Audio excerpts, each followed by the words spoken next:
Maybe He is revealing His awesome nature to you in a way you could only see from the valley, teaching you to trust Him not just for the outcome, but for the journey itself, knowing that He is with you every step of the way. He is still reigning, and He is still trustworthy. Perhaps the answer you are waiting for today is not delayed because God is unable or unwilling.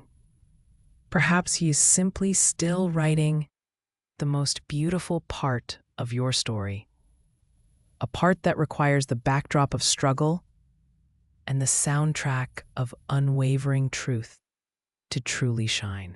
The specific challenge may have resolved, or perhaps it transformed into a new season of life with its own set of uncertainties. But the foundation laid during that period of deep waiting remains. The lesson that God is awesome, regardless of my circumstances, is etched onto the heart. There are still moments of anxiety, unexpected detours, and seasons where the path ahead isn't clear. But now, when those whispers of doubt begin, the response is different. It's a conscious turning back to the truth declared in that song, remembered in those quiet moments of encounter. He is still awesome. It was a powerful reminder that trusting His awesome nature meant acknowledging the vast difference between my limited perspective and His infinite wisdom and power. Struggle wasn't against God, but against my own desire to understand and control what only He could manage. Bringing that lesson into the present moment, the journey of trusting God always is precisely that, a journey. It's not a one-time decision made during a crisis, but a daily practice, a continuous surrender. He was teaching humility, reminding me that His ways and His timing are higher and better than my own. He was teaching me that true faith isn't the absence of fear or doubt, but the choice to anchor myself to His unchanging character despite them. The scripture that came to mind repeatedly was Isaiah 55:8-9. For my thoughts are not your thoughts, neither are your ways my ways, declares the Lord. As the heavens are higher than the earth, so are my ways higher than your ways, and my thoughts than your thoughts. The focus began to shift, slowly, from the overwhelming problem to the incomparable greatness of the God who held the problem and me in His hands. Surrender wasn't giving up hope for a good outcome. It was surrendering my control over the outcome, entrusting it to the One who is awesome. Through that long period of waiting, God wasn't just delaying an answer. He was cultivating something essential within my spirit. He was teaching patience, not just as waiting, but as active trust while waiting. It wasn't a dramatic flash of light or an immediate resolution to the external problem. It was quieter, more subtle. It was the understanding that my feelings, while valid, were not the ultimate reality. The ultimate reality was God's character. His awesome nature wasn't contingent on my comfort or my timeline.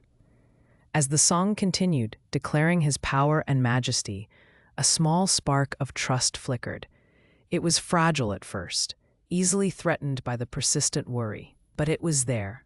And then the words, "You are an awesome God, reigning from heaven above, in all of the earth, unrivaled you are. What an awesome God you are." The simple truth, proclaimed with such conviction, landed differently in that moment of raw vulnerability. It wasn't new information, but hearing it declared when my own heart struggled to believe it. It was like a gentle, quiet encounter, a reminder that my circumstances, however overwhelming they felt, did not diminish His nature. He is awesome, whether I felt it or not. He is reigning, even when my world felt chaotic. Something shifted internally.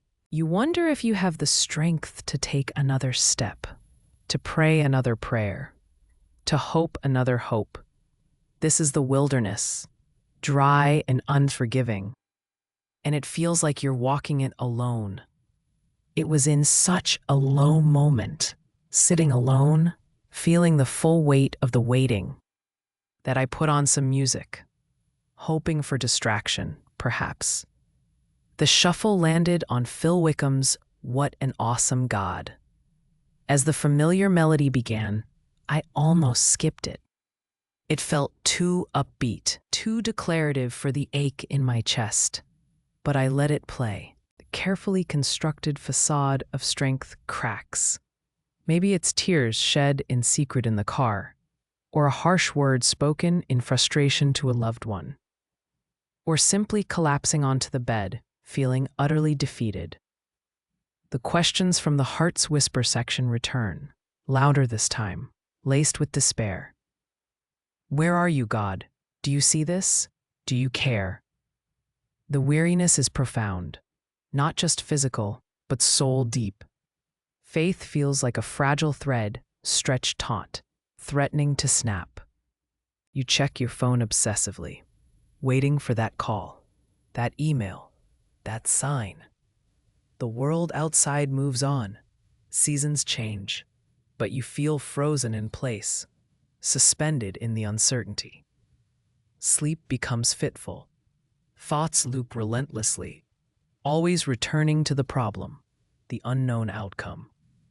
The silence from heaven feels louder than any noise on earth. You wrestle with frustration, impatience, even a creeping sense of abandonment. Has God forgotten? Is this challenge too small for him? Or, terrifying thought, is it too big? And then comes the moment of weakness, the day you just can't hold it together anymore. The knot tightens in your stomach. Your breath catches in your throat. The logical mind races, trying to find solutions, any solution. But the heart feels overwhelmed, vulnerable, exposed. It's in these moments, stripped bare of our usual defenses, that the question hangs heavy in the air. Can I really trust God here, now? The weight of waiting descends like a physical burden. Days turn into weeks, weeks into months. The initial surge of faith, fueled by prayer and encouragement, begins to wane. Each unanswered prayer feels like a tiny stone added to the load. It's a vulnerable place, and it's okay to acknowledge it exists. Imagine sitting in a quiet, sterile room. The light is too bright, the air feels thin. You've just heard words that rearrange the furniture of your future. Words about a challenge you never saw coming. Or perhaps you're standing on the porch of a home you can no longer afford, watching the moving truck pull away. Maybe it's the deafening silence after a relationship crumbles, leaving a void where laughter and shared dreams used to be. This is the real-life scene, specific and raw. It's the unspoken prayer for the quick fix, the immediate answer, the sudden clearing of the path. We want the mountain moved, not just the strength to climb it. We desire the storm to cease instantly, not just the assurance of his presence within it. This hidden place is where the real struggle for trust begins.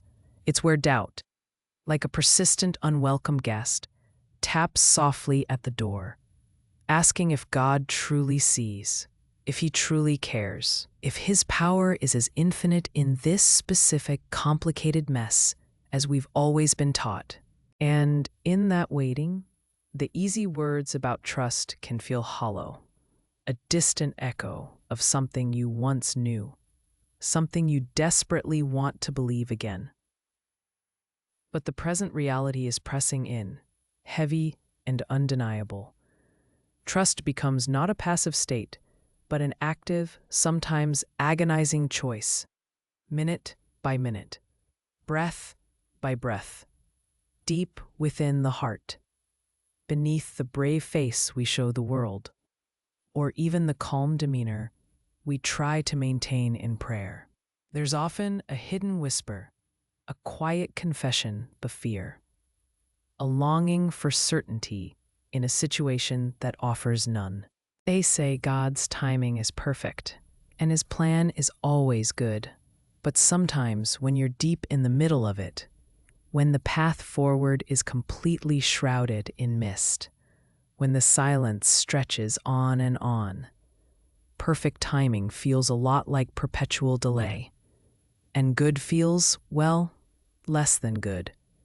It feels hard. It feels uncertain. It feels like waiting, just waiting.